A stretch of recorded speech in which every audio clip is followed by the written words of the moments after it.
Hi மக்களே, good morning. இப்போ நான் உங்களுக்கு ஒரு ஒரு ஷாக்கான ஒரு வீடியோ உங்களுக்கு நான் காமிக்க போகிறேன், பயந்துடாதீங்க.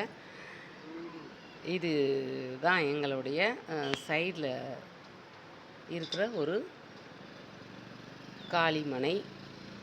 பாருங்கள், மாடெல்லாம் அங்கே இருக்குது பாருங்கள், தெரியுதா? மாடெல்லாம் அங்கே ரோட்டில் நின்றுட்டுருக்கு, ஏதோ சவுண்டெல்லாம் விடுது, பயந்துடாதீங்க. இப்போ வாங்க அந்த நியூஸை நான் காமிக்கிறேன்.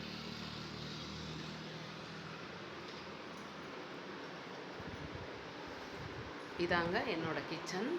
இப்போ நேரத்தை பாருங்கள், 6:20 ஆகுது, 20-25 கிட்ட ஆகுது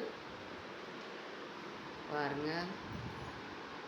இந்த மேடையில் மட்டும் காமிக்கிறேன், கீழே எல்லாம் ஓரளவுக்கு பரவாயில்ல பாருங்கள்.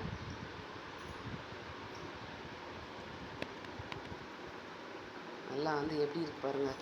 ரெண்டையும் இந்த 2 கவரில் வச்சுருக்காங்க, சாத்துக்குடியை ஒரே கவரில் வைக்கலாம்ல.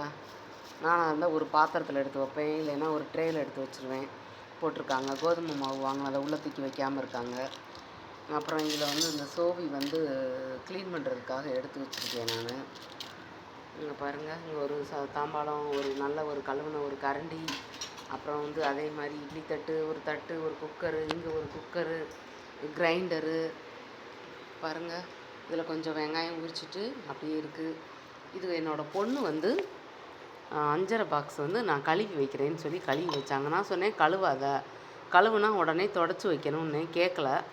இப்போ நம்ம இதை தொடச்சி எடுத்து ஈர துணியை வந்து தொடச்சி எடுத்து வைக்கணும். இங்கே கொஞ்சம் வெங்காயத்தை உரித்து போட்டிருக்காங்க, இதை கோழிக்கு தூக்கி போடணும், நம்ம யூஸ் பண்ணக்கூடாது. இந்த ஹாட் பேக்கையும் எடுத்து இப்படி வச்சுருக்காங்க பாருங்கள். அப்புறம் ஓரளவுக்கு பரவாயில்ல. இப்போ காலையில் இது வந்து கவரில் இருந்தது. நான் காஃபி போடும்போதே நான் என்ன பண்ணேன்னா, ஒரு கிண்ணத்தில் எடுத்து கொட்டி வச்சுட்டேன். இது ஒரு பாக்ஸில் எடுத்து போட்டுருணும் இந்த பாசிப்பருப்பை. இங்கே ஒரு கிளாஸில் வந்து கொஞ்சம் எண்ணெய் ஊற்றி ஏதோ யூஸ் பண்ணியிருக்காங்க, அது இருக்குது. பிறகு வந்து பால் பார்த்தா கொஞ்சோண்டு பால் வந்து இதில் இருக்குது, அதை வேஸ்ட்டு தான். இதில் நிறைய பால் இருக்குது. இந்த பாத்திரத்தில் தோசைக்கல் கழுவணும். இது எல்லாம் பார்த்துக்கோங்க, கழுவ வேண்டிய ஐட்டம்ஸ்.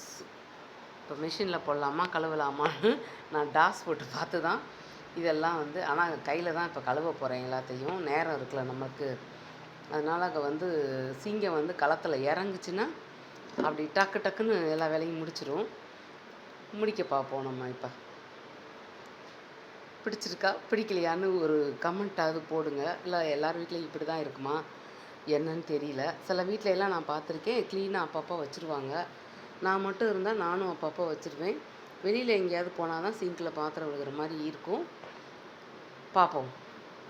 தேங்க்யூ.